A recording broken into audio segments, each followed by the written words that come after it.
Bonsoir à tous. Donc on se retrouve ce soir pour notre live. J'espère que vous allez bien, j'espère que vous avez passé une très bonne journée. Je suis Marva Laurent et aujourd'hui nous allons parler un petit peu du bilan. Donc en attendant que tout le monde se connecte, en attendant que tout le monde arrive, je vais passer ma vidéo tout simplement sur le livre Le cadran du stagiaire conquérant que j'ai écrit et que je recommande une fois de plus à tous les étudiants. Le 1er janvier, nouvelle année pour de nouveaux défis. Dans une ville d'Europe, une jeune étudiante est prête à affronter les siens. Après plus de 50 candidatures, 40 refus notifiés, 5 entretiens, Jessica vient enfin de décrocher son stage de fin d'études. Elle est heureuse, soulagée, enthousiaste à l'idée de franchir les nouvelles étapes. Valider son stage, avoir son diplôme et décrocher un emploi. Quelques jours avant ce stage, elle s'imagine ces journées rythmées par le travail, le partage et la joie. Depuis, 2 mois se sont écoulés et Jessica n'en revient toujours pas. Sa réalité est bien au-delà de tout ce qu'elle avait pu imaginer. Elle avait pensé à plusieurs scénarios, mais celui qu'elle vit, non, jamais elle ne l'avait imaginé. Humiliée, critiquée, rejetée. Voici sa réalité. Elle vit l'enfer dans cette entreprise. Elle est triste, perdue et anxieuse. Hélas, il lui reste encore 4 mois de stage et il va falloir tenir jusqu'au bout. Alors, Jessica se lève tous les matins pour se rendre à son stage, la boule au ventre, et le soir, le cœur plein d'angoisse. Voilà, juste pour repasser un petit peu sur le livre, donc le cadran du stagiaire, pour ceux qui ne l'ont pas vu ou ne savent pas de quoi il s'agit tout simplement des conseils que j'ai écrits pour réussir son stage en entreprise. Et c'est véritablement tiré de mon expérience personnelle. Donc, je recommande vivement le livre à tous les étudiants. Voilà, tous les étudiants. Que vous êtes actuellement en stage ou pas, il faut toujours avoir de la connaissance avant de réaliser quoi qu'il arrive. Avant de réaliser quelque chose. Donc, du coup, je vous recommande vraiment le cadran du stagiaire conquérant. Donc, nous allons pouvoir commencer vivement notre sujet de ce soir. Nous sommes en fin janvier. Voilà, nous sommes en fin janvier et si vous avez pris l'habitude de planifier vos mois, vos semaines, votre année, ben, chaque fin de mois, il faut quand même faire un petit bilan. Il faut faire un petit bilan sur la fin du mois. Donc, si vous ne savez pas encore ce que c'est la planification, que vous ne savez pas réellement par où commencer ni comment faire, je vous recommande de pouvoir aller regarder au niveau de ma chaîne YouTube où j'ai fait quelques vidéos par rapport à la planification. Donc, je pense que ça pourra véritablement vous aider. Prenez le temps de les regarder. Voilà. Donc, ce soir, l'objectif, c'est de faire quand même un petit live pour vous parler donc de cette planification et du moment du bilan. Alors, une fois qu'on a planifié notre année, on a établi nos différents objectifs, ok? Et une fois que tout cela est fait, que les jours se sont passés, les mois passent, c'est toujours intéressant de faire un petit bilan, de faire un petit point assez rapide sur le déroulé du mois. Donc, moi, je vous conseille pour faire un point, de le faire au moins chaque fin de mois. Un point assez rapide, en fait, de comment s'est passé le mois. Et ensuite, le plus important encore, si vous ne pouvez vraiment pas le faire chaque mois, faites-le au moins chaque trimestre. À tous les 3 mois, vous devez faire vraiment un gros point sur les 3 mois qui viennent de passer. Donc, c'est quoi un point en fait par rapport à sa planification et par rapport à son bilan? C'est se poser des questions tout simplement sur ce qui a pu se passer sur le mois, par rapport à vos objectifs, par rapport à ce que vous avez souhaité atteindre en fait. Où en êtes-vous dans ces objectifs-là? qu'est-ce que vous avez réalisé? Qu'est-ce qui vous a empêché de réaliser ce que vous deviez faire? C'est tout l'objectif de faire un bilan. Voilà. Donc moi, je voulais prendre le temps de justement voilà, vous présenter l'importance de réaliser un bilan une fois qu'on a établi nos objectifs, une fois qu'on s'est fixé les différents objectifs à atteindre tout simplement. Voilà, donc il faut faire le point sur vos objectifs. Donc concrètement, donc moi j'ai pris le temps de pouvoir faire mon point sur le mois de janvier par rapport à tout simplement ce que j'avais fixé comme objectif, par rapport à où est-ce que je veux aller, comment est-ce que j'ai pu atteindre ou quels sont les objectifs que je n'ai pas forcément atteints. Donc, c'est vraiment quelque chose que je vous recommande une fois de plus. Prenez le temps de faire un point. Euh, c'est quelque chose qui prend un peu de temps. Les bonnes choses prennent toujours un peu de temps, ok?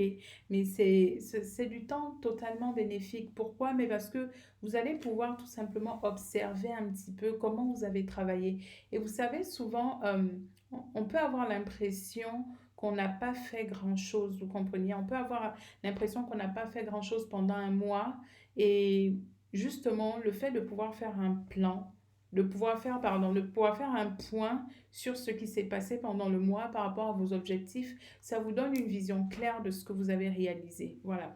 Donc, pour vous montrer juste de façon un peu plus concrète, voilà, moi j'ai pris le temps de faire mon point sur le mois de janvier. Vous voyez là, il y a bien marqué, je ne sais pas si vous voyez, il y a marqué bilan, là c'est plutôt ici. Il y a marqué bilan janvier 2021, voilà. Donc, j'ai pris le temps de faire le point, tout simplement en faisant quoi? Ce que vous allez commencer à faire, c'est de tout simplement commencer à lister ce que, comme ça, de façon vraiment très intuitive, ce que vous pensez avoir accompli sur votre mois, ok? Donc là, vous venez lister tout ce que vous pensez avoir accompli sur le mois. Moi, par exemple, j'ai coché le fait que j'ai pu sortir le livre Le Cadran du stagiaire conquérant, que j'ai pu mettre en place une vidéo promotionnelle par rapport à ça, que j'ai pu me lancer dans l'apprentissage de certains logiciels qui sont quand même indispensables quand on veut communiquer par rapport aux réseaux sociaux. Voilà, que j'ai pu, ça vous avez pu le constater, que j'ai pu réaménager un petit peu un coin lecture parce que c'est très important de pouvoir se sentir bien où on travaille, ok? Moi, je suis, voilà, en tant que salarié, je suis au bureau quand même toute la journée. Et quand je rentre le soir, voilà, il faut quand même que je continue à travailler et j'ai besoin que où je travaille, que ce soit quand même agréable parce que j'aime la lecture. Donc, il faut que quand je me retrouve dans cet espace de lecture, je me sente bien. Donc, voilà, ça c'est le premier point. Vous commencez tout simplement à noter ce que vous avez accompli. Selon vous, qu'est-ce que vous avez accompli? Et justement, moi, pour le mois de janvier, j'avais vraiment l'impression que j'avais pas fait grand-chose.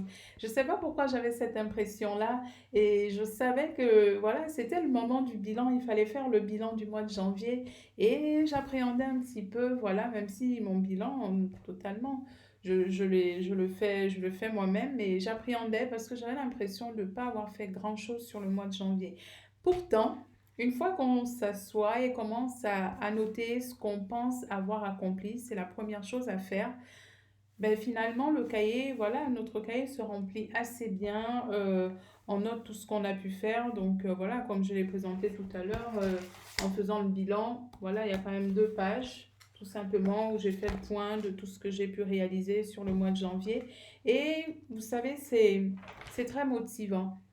C'est très motivant parce qu'on se rend compte finalement qu'on a pu utiliser notre temps de façon efficiente, voilà, qu'on a pu organiser le temps de façon efficiente et qu'on a quand même travaillé. Donc, c'est important de faire votre bilan pour ça parce que ça va vous remotiver. Une fois que vous avez vu que vous avez quand même accompli pas mal de choses, c'est très motivant, c'est satisfaisant pour soi-même. Donc ça, c'est un premier point, c'est de pouvoir vraiment noter tout ce que vous avez accompli. Ensuite vient le deuxième point où évidemment on va venir lister tout ce que on n'a pas pu réaliser. Voilà. Et moi, à ma grande surprise, quand il a fallu lister tout ce que j'ai pas pu réaliser, ben ça se résumait en pas beaucoup de points. Ça se résumait à peine en 3 points, alors que la liste de tout ce que j'ai pu accomplir était quand même bien plus nombreuse. Donc, J'étais très contente, j'étais finalement contente alors que je pensais que ce mois de janvier, je n'avais pas forcément été assez productive comme je le souhaitais. Mais finalement, voilà, j'ai été assez productive. Donc vous aussi, quand vous faites un point sur votre fin de mois, ça permet de voir votre avancement sur vos objectifs du mois, du trimestre. Si vous ne pouvez pas le faire au mois, faites-le au moins au trimestre. Donc, une fois que vous avez déterminé ce que vous avez réalisé, vous regardez maintenant ce que vous n'avez pas pu réaliser. Alors, l'objectif de regarder ce qu'on n'a pas pu réaliser, c'est tout simplement de comprendre pourquoi. Ça va être une démarche plutôt analytique en fait. C'est se demander pourquoi est-ce que j'ai pas pu réaliser ce que je voulais absolument faire. Pourquoi je n'ai pas fait tout simplement. Vous avez peut-être manqué de temps, il y a peut-être des situations exceptionnelles qui se sont passées, ou peut-être que vous avez manqué de discipline aussi sur certains points. Moi, en regardant un petit peu, je me rends compte que j'ai manqué un peu de discipline sur certains points et cela justifie le fait que j'ai pas pu accomplir d'autres choses. Voilà, donc c'est une rétrospective en fait sur vous-même, sur la façon dont vous travaillez, la façon dont vous agissez et cela va permettre de vous recadrer, de vous repositionner un petit peu pour le mois qui vient. Voilà, donc du coup, une fois que vous avez fait ça, vous vous dites ben, clairement voici ce que je n'ai pas du tout fait, voici ce que j'ai fait et je suis capable de faire un bon nombre de choses. Donc ça veut dire qu'on peut continuer, on peut avancer. Le troisième point que je dirais par rapport au bilan sur l'avancement de vos projets, c'est de tout simplement identifier aussi les éléments que vous avez entamés mais que vous n'avez pas fini. Il est important de pouvoir finir tout ce qu'on commence. Voilà. Moi, j'aime toujours prendre l'exemple en tant que chrétienne, j'aime toujours prendre l'exemple de Dieu dans ce concept-là parce que je dis toujours que quand on regarde le monde, on voit la perfection dans le monde. On voit des choses tellement belles, on voit des choses qui sont juste waouh. Et moi, voilà, quand je regarde la lune, je regarde le ciel, je me dis, bon, voilà, Dieu a pris le temps pour créer. Quand je regarde les gens forcément dans la rue, des femmes, des hommes, je me dis, voilà, il y a des personnes qui sont vraiment très belles. Dieu a pris le temps de les faire. Quand je me regarde moi-même, évidemment, voilà, je trouve que le Seigneur aussi a pris le temps de me faire. Donc, il m'a fait de façon parfaite. Il a fait pas mal de choses dans ce monde de façon vraiment très parfaite. Alors, et surtout, il les a achevés. Donc, vous aussi, vous devez veiller à pouvoir achever ce que vous avez entamé. Donc, moi, le troisième point dans le bilan, ça va être de regarder qu'est-ce que j'ai entamé, que j'aurais dû finir, mais qui reste inachevé. Donc, aujourd'hui, on est le 28 janvier et finalement, voilà, en regardant ma liste, il n'y a pas tant de choses que ça. Donc, ce qui veut dire que nous sommes jeudi, d'ici dimanche, je vais tout faire pour pouvoir finaliser, pour pouvoir achever ce que j'ai entamé et qui n'est pas fini en fait, pour ne pas me retrouver tout simplement sur le mois de février avec des tâches qui sont inachevées et qui vont me demander encore beaucoup de temps alors que j'ai déjà des tâches bien programmées pour le mois de février. C'est un petit peu ça l'objectif du bilan.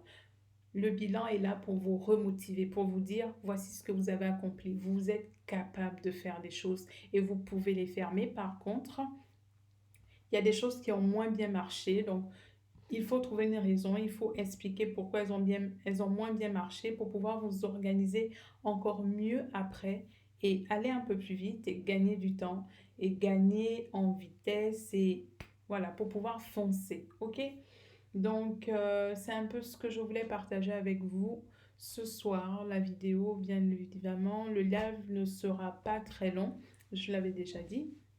Donc, je vous souhaite vraiment une très bonne soirée et n'hésitez pas donc à vous abonner à la page MLHUSC où je suis vraiment là pour apporter pas mal de contenu pour les jeunes, pour pouvoir motiver tous ces jeunes à se surpasser, à devenir des personnes qui portent des visions, à devenir des personnes tout simplement exceptionnelles. Voilà.